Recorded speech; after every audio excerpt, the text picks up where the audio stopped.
Price the Lord. Ave Maria. ആത്മാവിൻ്റെയും ശരീരത്തിൻ്റെയും വേദന, തിരുവചനം അതിനെ ഈറ്റുനോവെന്ന് വിളിക്കാറുണ്ട്. ആ വേദനകളെ തമ്മിൽ വേർതിരിക്കാൻ കഴിയാത്ത വിധം ആ വേദനകളുടെ പൂർണ്ണതയിലെത്തി, ആ വേദനകൾ തമ്മിൽ പരസ്പര പോരായങ്ങളായി, ആ വേദന സഹിക്കുന്നവർ അതെങ്ങനെ സഹിക്കുന്നു എന്ന് മറ്റുള്ളവർക്ക് തോന്നത്തക്ക വിധം ആ വേദനകളുടെ ഉയരങ്ങളിലെത്തിയവർക്ക് ഒരുപക്ഷേ ഈ സന്ദേശം ആവശ്യമായി വരികയില്ല. അനുഭവസ്ഥർക്ക് അനുഭവങ്ങളെ തിരിച്ചറിയാൻ കഴിയും. അതിലും ഉയരത്തിലെത്തിയവർക്ക് ഈ സന്ദേശം കേൾക്കുന്നത് ഒരുപക്ഷേ പ്രാർത്ഥനാ വിഷയമാകാം. എന്നാൽ ആ മേഖലയിലുള്ള വിളിയല്ലാതെ വേറെ മേഖലകളിൽ വിളികൾ സ്വീകരിക്കുകയും ആ വിളിയിൽ ചരിക്കുകയും ചെയ്യുന്നവർക്ക് ഇതൊരു വിചിന്തനമാകാം. അനാരോഗ്യാവസ്ഥ മറച്ചു വയ്ക്കാൻ കഴിയാതെ വരുന്ന ഒരു സാഹചര്യത്തിൽ മീഡിയയുടെ മേലുള്ള ജാഗരൂകതയിൽ ഒരു ചെറിയ ഇടവേളയിൽ ശ്രദ്ധിക്കാതെ പോയ ഒരു കാര്യമാണ് ഞാൻ ഇവിടെ വിവരിക്കുക. ഞാൻ തന്നെ കൈകാര്യം ചെയ്യുന്ന എൻ്റെ 2 നമ്പറുകളിൽ ഉള്ള ഒരു വാട്സപ്പ് ഗ്രൂപ്പ്. അതിൻ്റെ ഉപയോഗം നിങ്ങൾ മനസ്സിലാക്കണം.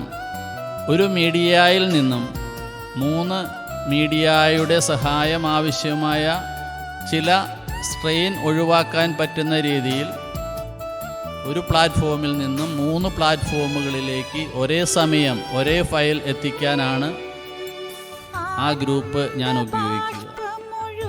അതിലേക്ക് ഒരു ഫയൽ അയക്കുവാൻ ഞാൻ ശ്രമിക്കവേ എൻ്റെ തന്നെ ഈ 2 നമ്പറുകളുള്ള ഈ ഗ്രൂപ്പിൽ ഞാനില്ല, അയക്കാൻ പറ്റില്ല എന്ന മെസ്സേജ്. ഞാൻ എൻ്റെ കയ്യിലുള്ള യൂണിറ്റ് മാറ്റിവെച്ച് മറ്റേ യൂണിറ്റിൻ്റെ പാസ്വേഡ് ഉപയോഗിച്ച് അതിൽ കയറവേ അതിൽ കാണുന്നു ലെഫ്റ്റ്, ഒരു ലീവ് ചെയ്തിരിക്കുന്നു. വീണ്ടും അതിൽ തന്നെ കാണുന്നു യുവർ ആഡിറ്റ്. ആ ആഡിങ് ആ യൂണിറ്റിൽ നിന്ന് തന്നെ പറ്റില്ല. വീണ്ടും കാണുന്നു